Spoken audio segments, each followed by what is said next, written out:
Tidak ada yang istimewa dari pagi itu.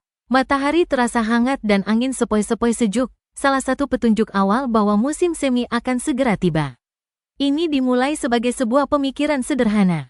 Hanya sebuah ide, tapi saya tidak pernah bisa membayangkan apa yang bisa ditimbulkan oleh ide itu. Aku bangun pagi-pagi padahal ini hari liburku. Aku menguap dan melirik keluar jendela bersyukur salju akhirnya hilang. Aku berdebat sejenak tentang apa yang akan kulakukan hari ini dan tidak bisa memutuskan.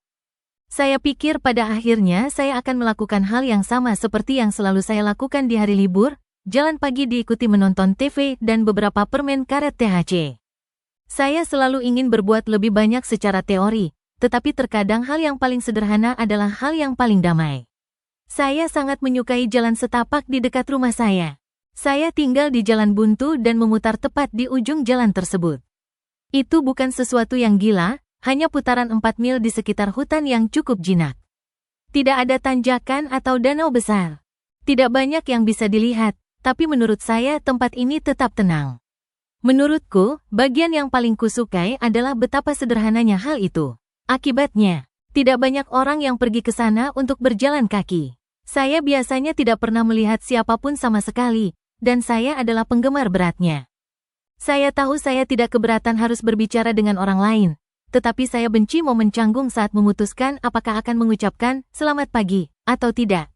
Aku melompat dari tempat tidur dan berpakaian. Saya puas dengan rencana hari libur saya dan memikirkan makanan apa yang akan saya pesan nanti. Aku meninggalkan rumahku dan menuju ke jalan yang sepi. Rumah saya yang berwarna biru muda berukuran layak berada di sisi kiri jalan. Begitu saya melangkah ke trotoar, saya bisa melihat sepanjang jalan setapak hingga berbelok ke kanan. Menurutku sungguh keren bisa melihat sejauh itu ke dalam hutan yang sunyi. Saya akan selalu berhenti sebelum jalan setapak berbelok dan melihat kembali ke rumah saya. Tidak ada alasan khusus mengapa.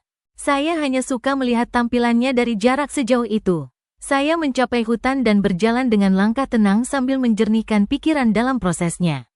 Hutan sebenarnya sangat luas, namun jalan setapaknya hanya menutupi sebagian kecil. Meski bergerak cukup lambat, saya selesai dalam waktu kurang dari 2 jam dan kembali ke jalan dengan perasaan puas dengan perjalanan saya. Saya tidak terlalu suka berolahraga, tetapi menurut saya setiap hari Anda berjalan setidaknya 1 jam lebih baik daripada hari apapun yang tidak Anda jalani. Tubuh dan pikiran saya selalu terasa jauh lebih baik setelahnya. Saya berhasil kembali ke rumahku dan menyalakan TV. Jika tidak ada yang lain, saya suka menonton hal-hal menarik. Tidak ada komedi situasi bodoh atau reality show. Saya senang belajar tentang alam atau sejarah, dan saya mempertimbangkan pilihan-pilihan saya. Baru-baru ini saya mempelajari bukti sejarah tentang Tuhan, seperti artefak Alkitabiah yang benar-benar ada. Aku dibesarkan sebagai seorang Katolik. Tapi hanya sebatas nama saja karena kami tidak pernah pergi ke gereja kecuali pada hari Natal dan orang tuaku tidak terlalu peduli dengan keyakinanku. Ketika aku masih muda, aku mempercayai semua itu. Namun seiring bertambahnya usia, aku mulai mempercayainya. Pertimbangan hal-hal yang tidak sejalan. Semakin banyak saya belajar tentang sains dan alam semesta tempat kita hidup. Saya menjadi semakin skeptis terhadap banyak hal. Meski begitu, ada banyak bukti artefak dan peristiwa yang berbeda. Saya sungguh terpesona ketika mencoba dan menghasilkan kesimpulan yang mengakomodasi aspek-aspek Alkitab, serta fakta ilmiah yang kuat. Saya menemukan pertunjukan tentang tabut perjanjian dan memutuskan itu akan menjadi hal pertama yang saya tonton. Saya memakan salah satu permen karet saya yang dapat dimakan untuk benar-benar mendapatkan pola pikir yang mendalam saat saya memulai acara spesial History Channel. Tabut adalah salah satu artefak keagamaan yang paling membuat saya terpesona. Kisah-kisah seputar hal itu sangat penting bagi Alkitab dan saya mencoba mengumpulkan fakta dari fiksi. Saya tidak pernah bermaksud menyinggung orang-orang yang mempercayai setiap kata dalam Alkitab. Namun tampaknya masuk akal jika banyak kisah yang dilebih-lebihkan seperti yang terjadi pada cerita lama manapun. Sejujurnya, beberapa cerita sulit dipercaya. Saya tidak percaya banyak, tapi ada hal-hal seperti keberadaan Yesus dan banjir besar yang sebenarnya memiliki banyak bukti sejarah. Entah bagaimana, semua itu membuatku penasaran. Dan aku senang menghabiskan waktu luangku untuk memikirkannya. Spesialnya berdurasi sekitar 1 jam dan saya ketagihan sepanjang waktu. Setelah selesai saya memutar acara komedi selama beberapa menit agar saya bisa berpikir mendalam sebelum menonton hal lain yang menantang otak saya. Aku berpikir tentang tabut itu dan kekuatan yang seharusnya dimilikinya, serta kemungkinan keberadaannya jika tabut itu benar-benar ada, atau masih ada. Saya juga memikirkan tentang Yesus dan semua mukjizat yang dilakukannya. Kenyataannya pasti ada sesuatu di sana, tidak semua cerita palsu. Hanya ada terlalu banyak cerita tentang Yesus dan dampak besar yang Dia berikan. Maksud saya, fakta bahwa kita berada di tahun 2024 adalah karena Dia. Jadi, apa kesimpulan dari semuanya? Itu adalah pertanyaan sebenarnya bagi saya dan didorong oleh makanan yang dapat dimakan, saya berasumsi lebih lama dari biasanya. Kita sebagai manusia yang hidup di bumi, dan kemungkinan besar berevolusi menjadi seperti sekarang ini. Namun, adakah planet lain yang bisa ditinggali oleh kehidupan? Hal ini tampaknya sangat mungkin terjadi mengingat ukuran seluruh alam semesta. Saya juga bertanya-tanya apakah ada manusia di planet lain atau apakah kita hanya berpenampilan khusus karena bumi. Jadi mengapa kita ada di sini? Mengapa ada kehidupan? Apa arti hidup yang dalam skala besar sama dengan jumlah waktu yang tidak berarti? Jika Tuhan itu nyata, mengapa Dia menciptakan kita hanya untuk mati? Saya berasumsi dalam diam selama beberapa menit sebelum sesuatu terjadi pada saya. Kemungkinan besar masih ada kehidupan lain di luar sana, apapun bentuknya. Saya telah mendengar lebih dari sekali bahwa jika suatu peradaban mencapai tingkat kemajuan tertentu, mereka dapat membuat simulasi yang sangat realistis sehingga Anda tidak dapat membedakannya dari kehidupan nyata. Pada dasarnya seperti Matrix, dan jika kita termasuk di dalamnya, kita tidak akan pernah tahu. Mungkin meski tidak serumit itu, mungkin kehidupan lain memutuskan untuk menjadikan kita karena mereka bisa. Saya tahu manusia punya rasa sombong bahwa keberadaan kita harus mempunyai arti khusus, tapi apa yang sebenarnya mendukung hal itu selain apa yang kita hargai pada diri kita sendiri? Kita sebenarnya tidak berbeda dengan makhluk lain di bumi dalam jangka panjang, dan kita tentu saja bereksperimen pada hewan lain. Jika kita mempunyai kemampuan untuk menciptakan kehidupan dari awal, kita pasti akan mampu. Jadi, bagaimana jika kita diciptakan oleh spesies lain di alam semesta? Apa sebenarnya maksudnya? Saya tidak berdosa terhadap kehidupan, tetapi seperti yang saya katakan, saya tidak percaya kita ini istimewa atau umat pilihan Tuhan atau semacamnya. Tapi sangat masuk akal bahwa itulah yang ingin kami percayai. Tak seorang pun mau memikirkan betapa suramnya kehidupan dan kenyataan bahwa mungkin kita ada di bumi ini hanya karena kita mampu. Jika alien memang menciptakan kita karena tidak ada kata yang lebih tepat, apakah mereka akan memeriksa kita, mengawasi ciptaan mereka? Atau apakah mereka hanya memaksa kita dan pergi karena alasan apapun? Ada yang nyata mengenai sifat manusia, apakah kita pada dasarnya baik atau buruk? Saya sering kesulitan dalam memutuskan mana yang saya yakini. Saya ingin menganggap kami baik-baik saja, tetapi ketika saya melakukannya, seseorang memulai perang yang tidak ada gunanya atau Anda mendengar tentang penembakan massal. Namun setiap kali saya menerima bahwa kita mungkin jahat. Saya melihat komunitas berkumpul setelah bencana dan itu membuat saya bertanya-tanya. Menurutku jawaban sebenarnya bukanlah hitam dan putih. Menurutku manusia itu baik dan buruk jika memang benar demikian. Tapi apakah itu yang menjadi tujuannya? Jika kita diciptakan seperti itu, apakah kita seharusnya menjadi baik dan baik hati? Namun semakin kita belajar dan berkembang, kita menjadi jahat. Atau mungkin ada yang tidak beres dengan campuran apapun yang digunakan untuk membuat kita. Bagaimanapun kita mempunyai kekurangan, hal itu tidak perlu diperdebatkan. Pertanyaannya adalah jika tidak ada hukum dan pemerintahan, apakah kita akan saling membunuh? Tunggu dulu, bukan undang-undang yang menghalangi orang melakukan hal itu. Memang membantu, tapi itu bukan faktor pendorong utama, melainkan agama. Ketakutan jika Anda berbohong, menipu, mencuri, atau membunuh Anda akan terbakar di neraka selamanya. Itulah yang sebenarnya menghentikan kebanyakan orang untuk menjadi jahat, baik disadari atau tidak. Kita berusaha untuk menjadi baik karena kita berpikir Tuhan memperhatikan semua yang kita lakukan. Dan mungkin itulah intinya. Bagaimana jika kita diciptakan oleh alien? Saya tidak membayangkan piring terbang tetapi lebih seperti benda yang lebih besar dari kehidupan. Mungkin mereka menciptakan kita dan menempatkan kita di bumi dengan harapan agar kita menjadi perpanjangan tangan mereka dan percaya bahwa kita bisa berkembang di sini secara harmonis. Namun bagaimana jika dalam perjalanannya ada yang tidak beres dan hasil kita tidak sepenuhnya baik? Alkitab penuh dengan cerita seperti Adam dan Hawa tentang manusia yang memiliki kekurangan dan melakukan kesalahan. Bahkan Bahtera Nuh bercerita tentang bagaimana seluruh dunia pada dasarnya menjadi jahat selain dia dan keluarganya. Mungkin cerita-cerita ini berasal dari alien itu sendiri. Itu sebenarnya sangat masuk akal. Bagaimana jika mereka melihat kita sudah menjadi buruk dan membutuhkan cara untuk mengembalikan kita ke jalur yang benar, sehingga mereka menciptakan agama? Mereka datang bersama Tuhan, surga, dan neraka untuk memberi kita alasan untuk menetap dengan baik satu sama lain. Mereka berbicara untuk memilih manusia dengan menyamar sebagai Tuhan. Untuk membuat orang percaya bahwa ada alasan untuk menjadi baik. Mungkin tabut perjanjian adalah senjata radioaktif yang menurut orang-orang pada masa itu menciptakan keajaiban untuk memperkuat semua ini. Bagaimana jika Yesus adalah salah satu dari alien ini dan dia datang sebagai upaya terakhir untuk mengembalikan kita ke jalur yang benar? Gagasan yang sama juga berlaku pada agama-agama lain. Hanya saja saya tidak cukup mengetahui secara spesifik mengenai agama-agama lainnya.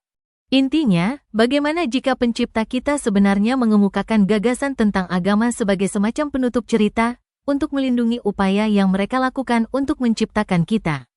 Mereka mengatur peristiwa, menciptakan benda-benda penting, dan mempengaruhi orang. Pada dasarnya, apapun yang mereka lakukan harus dilakukan untuk memastikan kita percaya akan keberadaan Tuhan yang mengawasi. Padahal kenyataannya merekalah yang melakukan pengawasan. Apakah itu berarti mereka sudah menyerah pada kita?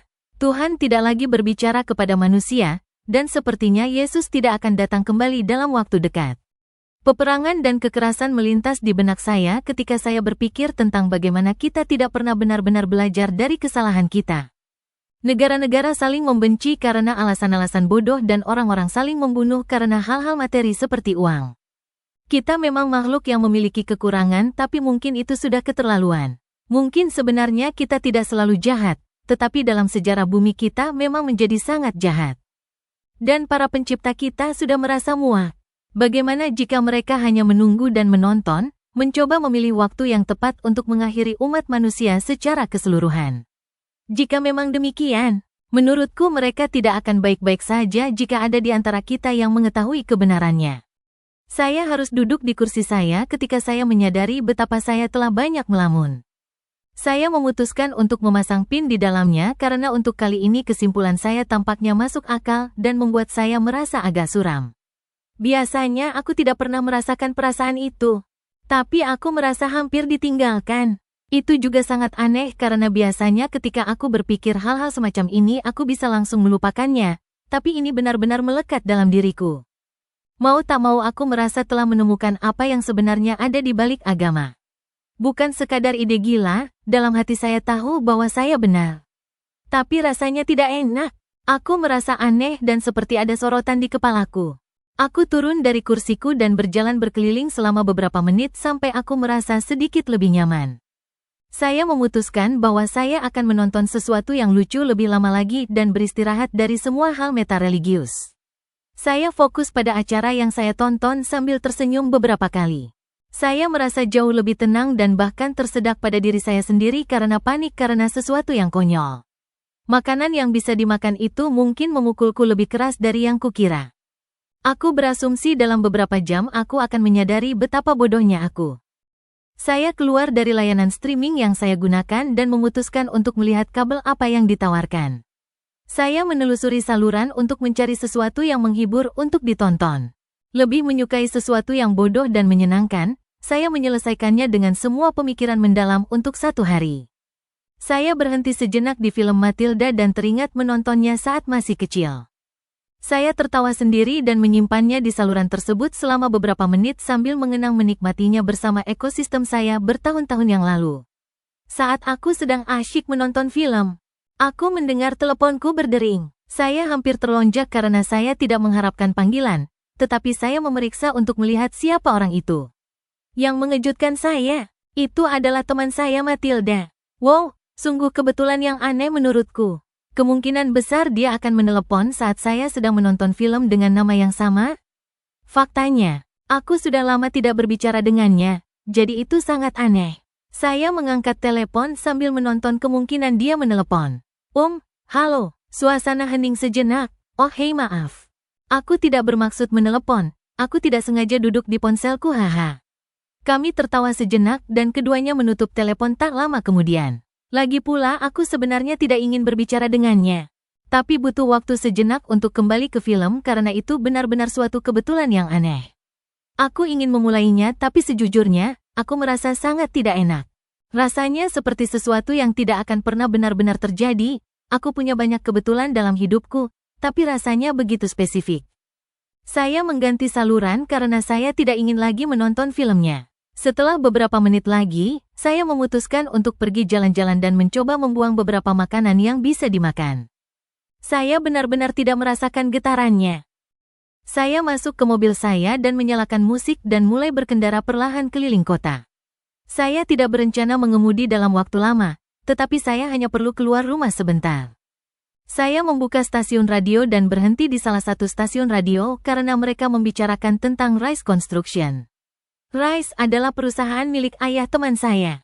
Saya sudah lama tidak berbicara dengan mereka, sama seperti Matilda. Saya masih ingin mendengarkan iklannya sebentar. Kedengarannya mereka baik-baik saja, dan itu membuat senang karena mereka berdua adalah orang-orang yang sangat baik. Saya mendekati lampu lalu lintas dan mengembalikan perhatian saya ke dunia nyata karena ada truk merah sedikit lebih dekat dengan saya daripada yang saya inginkan. Saya berhenti agak tiba-tiba tetapi tidak ada sesuatu yang gila.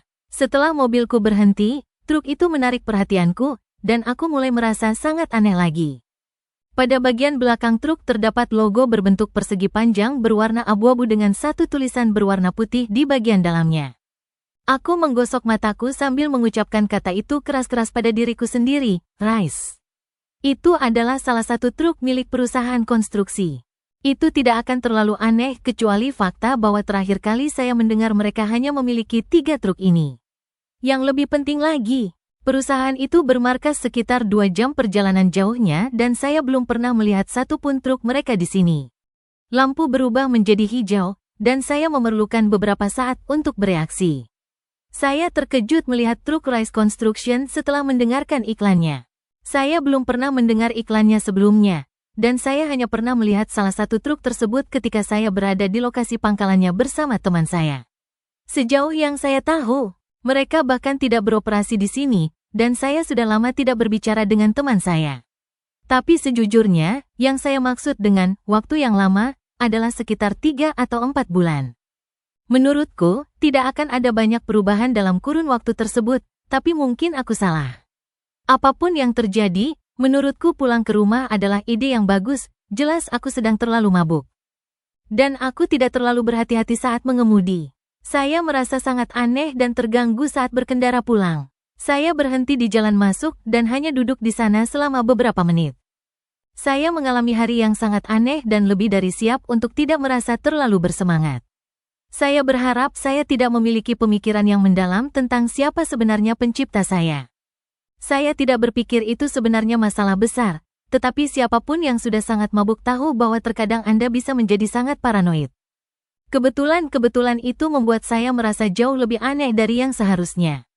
Dalam keadaan pikiranku yang bodoh, aku menghubungkannya dengan dialog batinku sebelumnya tentang Tuhan.